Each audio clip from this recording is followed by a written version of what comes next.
Il y a 13 ans, seulement âgé de 23 ans, converse au pied, je remplis mon premier contrat de création d'auto-entreprise. Je m'en souviens comme si c'était hier. Laissez-moi vous raconter cette histoire. C'était le 22 mai 2009, le début d'une aventure risquée pour l'époque, mais une des meilleures décisions prises dans ma vie.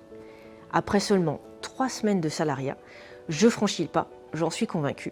Je veux devenir entrepreneur, aider mes clients et former une équipe. Déjà convaincu à ce temps-là qu'Internet est un formidable outil indispensable à notre quotidien, que j'adore aider mes futurs clients, quelle que soit leur taille, développer leur image, leur éthique, leurs valeurs, leur savoir-faire, bien sûr à travers le web. 2019.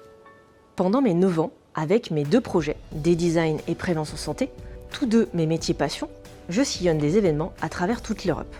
Tout d'abord dans le domaine du web. J'interviewe des acteurs essentiels lors de conférences spéciales et dédiées à WordPress, appelées des WordCamp, peut-être vous le connaissez. Également pendant le Salon des entrepreneurs à Paris et à Lyon. Je deviens reporter pour French Web, mais aussi pendant des congrès et des conférences pour mes clients en santé, mieux-être et bien-être. Toutes ces rencontres et ma force intérieure m'ont permis de retrouver la santé, mais surtout à développer la femme entrepreneur que je suis aujourd'hui. 2017. Je rencontre Élise Guiaudis, avocate spécialisée en droit du numérique, lors d'une soirée réseau. Élise va devenir rapidement ma partenaire de référence dans ce domaine parfois pointé du doigt. On allie donc nos compétences et nous décidons d'informer nos clients respectifs à travers une web-série sur le RGPD. 2016-2018. Un jour de 2016, un client vient me poser la question « Pourquoi WordPress et pas un autre outil de développement de site web ?» Quand nous ne sommes pas du métier, il est difficile parfois de comprendre les choix techniques des professionnels. En réalité, nos clients nous font confiance, ils n'y connaissent rien du tout. Ce jour-là, je prends la décision d'apporter à mon client et à mes futurs clients une solution construite et de leur montrer ce que je vis au quotidien avec le CMS qu'est WordPress aujourd'hui. Je m'entoure de collaborateurs et nous construisons le documentaire Think WP. Fin 2018. Depuis plusieurs années, en tant que digital nomade, j'avais du mal à choisir un lieu et un réseau fixe. WordPress a été bien sûr cette première évidence et Bouge ta boîte a été cette deuxième. J'avais découvert de nombreux réseaux de recommandations et d'entraide de haute qualité, mais à l'époque, je n'étais pas prête. Avec Bouge ta boîte, c'est le réseau local, mais également le réseau national qui est venu à moi. Quand je me déplace en France, dans mes déplacements professionnels, je rencontre des entrepreneurs bougeuses passionnantes, extraordinaires et qui partagent pour le coup les mêmes valeurs, une vraie famille de cœur, comme j'aime le dire. Dans mon parcours d'entrepreneur du web, j'ai longtemps testé et cherché un lieu où je me sentais pleinement entière, fidèle à mon éthique, mes valeurs et ma vision du client et du travail 2.0.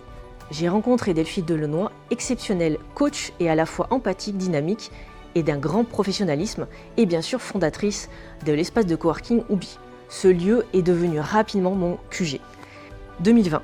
Cette année a été marquante avec des alliés de qualité qui ont rejoint mon équipe de freelance. Tout d'abord, Magali Mora, experte SEO, qui est rapidement devenue ma référente. Sébastien Dautin, webmaster polyvalent, qui a trouvé rapidement sa place au sein de l'équipe. Et Sarah Camille, développeuse web, qui a contribué à ce nouveau souffle de fraîcheur au sein de ma refonte. 2020-2021. L'année prend subitement un autre virage avec cette crise sanitaire. Il n'est pas question de se laisser aller, je ne suis pas du tout comme ça. Je décide donc d'apporter mes compétences revisitées à mes clients. On décide de faire de la création et refonte de sites pour de la vente en ligne et du click and collect, également de la formation Zoom et de l'apprentissage en ligne, puisque tout le monde le découvre pendant ce confinement. J'en profite également pour refondre l'image et toute l'identité de D-Design. 2022. Quand je rencontre Sarah Camille, salariée reconvertie dans les métiers de la tech et entrepreneur depuis 2019, notre constat est unanime toutes les deux.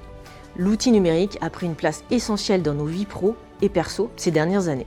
Nous réunissons donc nos compétences afin de proposer des formations novatrices, simples et efficaces en totale autonomie pour les solopreneurs. L'objectif ? Apporter toujours plus de solutions complémentaires à nos clients chez D-Design. 22 mai 2022. D-Design est aujourd'hui un vrai réseau animé de compétences complémentaires, de personnes passionnées par leur métier. Toute cette force collective participe aujourd'hui au succès de D-Design. En quelques chiffres, D-Design, pendant ces 13 dernières années, ça a été 13 ans intensifs sur vos projets web, développement de sites, stratégie, maintenance et formation, plus de 500 sites clients réalisés, 50 collaborateurs et partenaires, une crise sanitaire, et j'espère pas plus, 2 changements de structure auto-entreprise et SARL, 1, 2, 3, 1000, 5000 je peux plus les compter, beaucoup trop de café et au final, une flamme et une passion de mon métier toujours présentes. Bon anniversaire à cette petite société devenue grande, même si beaucoup ne croyaient pas aux auto-entreprises de l'époque. Croyez en votre projet et n'ayez pas peur d'entreprendre.